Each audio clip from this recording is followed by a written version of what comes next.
Hi guys, how's it going with all of you today?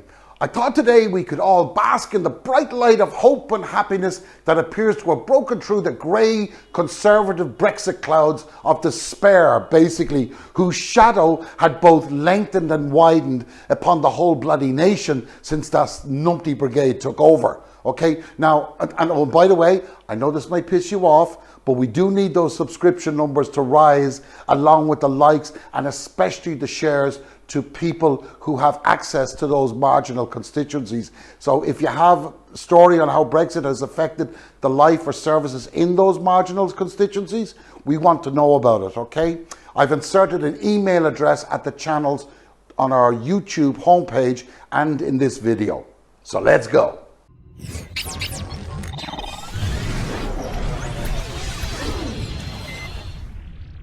Now, as some of you may be aware, I don't hold much faith in many of the surveys held in the UK unless the company that undertakes the poll is not politically funded and is not funded by mainstream media. That is a biased agenda, obviously. However, the recent poll by Find Out Now and then analysed by Electoral Calculus, which was carried out at the behest and of the expense of the Telegraph, you can imagine my shock when it basically said that if an election was to be held today, the Conservatives would not have enough votes to win a majority, and that the SNP would expand their parliamentary seats in Westminster. Okay? Guys, we all know that the Telegraph is an extreme pro-Brexit party and a fervent supporter of the Conservatives and in particular Boris Johnson's leadership. I mean, they championed his election as Prime Minister along with basically every minister he appointed. You know, they championed him, and the more Brexiteer that minister sounded, the more support they gave, okay? Electoral Calculus, however, is run by Martin Baxter, who holds a PhD in mathematics out of Cambridge and has been in business formulating and analysing polls for approximately 20 years. So his character, his professionalism is, as far as I can tell, beyond reproach. He has been published many times, and I deduce that we can trust his findings, okay? And if you are Boris, I can tell you that those findings will have you concerned. But if you're one of the MPs in any one of the 39 marginals, you'll be bloody terrified. The survey, which was made up of, surveyed of 10,000 people, by Find Out Now and analysed by Electoral Calculus, showed that some 54 Tories MPs were at risk of losing their seats. That included a string of red wall constituencies that only flipped from Labour to the Conservatives in 2019.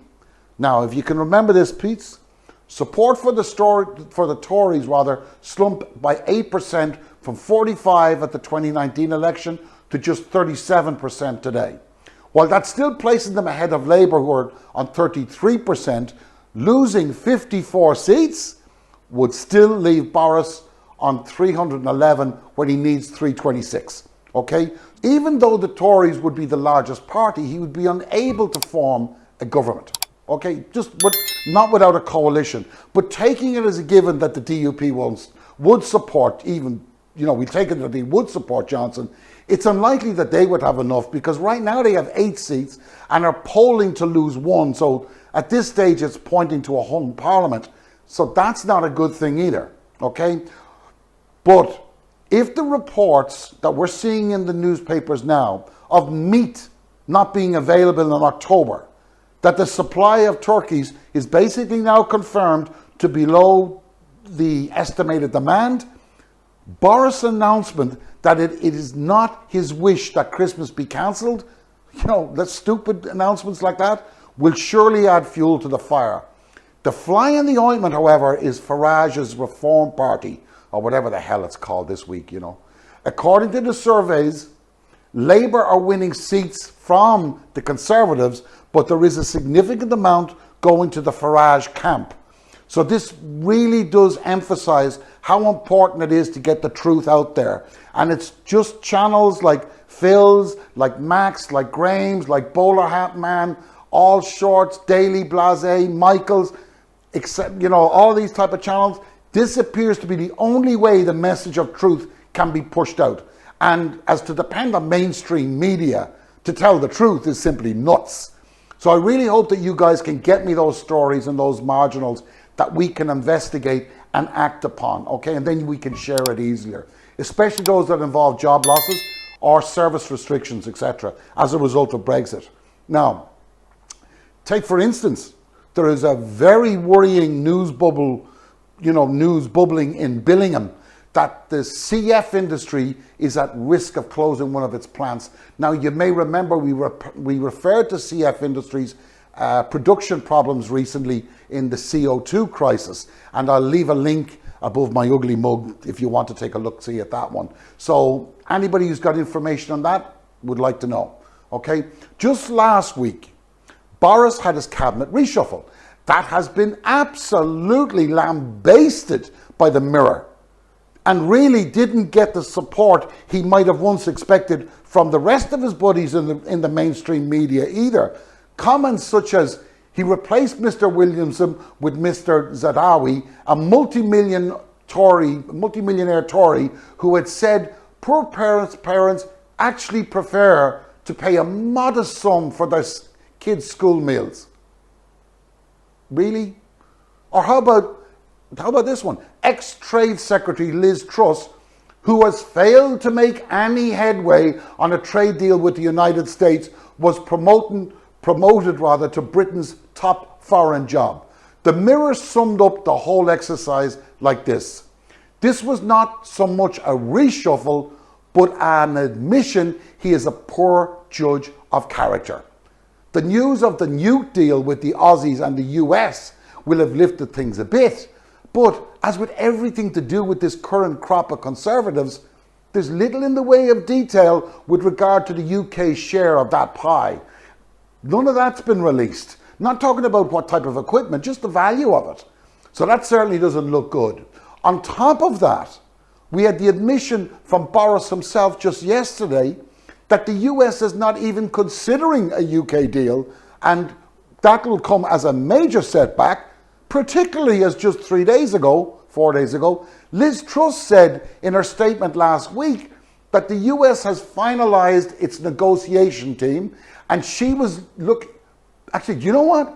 Let's listen to exactly what she said and try to collate these words that Boris spoke directly from Boris yesterday. He's admitted Britain is unlikely to strike a quick trade deal with the United States. He admitted it openly. Good afternoon, James Landale, now the BBC. video.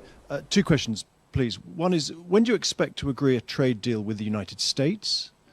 And secondly, what's your policy on China? Where do you draw the line between human rights and trade? Thank you. Well, on the United States, we've already had success in de-escalating the Airbus-Boeing tariff war, which has now led to a working group on large civil aircraft, and we've got the tariffs removed on products like whiskey, which was very important for our industries. We are working together with the United States on how we defend key industries against unfair practices such as steel and other traditional industries, as well as looking at how we work together in areas like technology.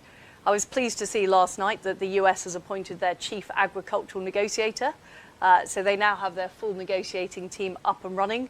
And of course, the United Kingdom are absolutely ready to negotiate when the United States are. So you can hear the hidden message that there is no way in hell that the US was ever ready to even start negotiations. And guess what? This is exactly what Biden said before the G7. This is exactly what Biden said at the G7. This is exactly what Nancy Pelosi has been saying for the last 4 years, because they can see clearly that the UK is not living up to the withdrawal agreement and is threatening to usurp the Good Friday Agreement. They can see it plain as day like everybody else. Okay? Guys, we've got to get the truth out there. It's the only way we can get the Conservatives out and begin to re-educate the British people from the brainwashing it has been subjected to for the last 30 years by mainstream media. You know, quite simply put, there needs to be national reconciliation drive. you know, a formulated reconciliation drive before the UK can even apply to become a member of the single market or customs union. Because right now, the wounds in the EU are fresh, and there isn't an appetite to have those scars exposed to the crap that has been dumped upon them, especially by this government and especially by the likes of Farage. And the scars on the Brexiteers and the scars on the Remainers are also fresh. So there needs to be some reconciliation. I hope we can get there together. Thanks for listening. See you on the flip side.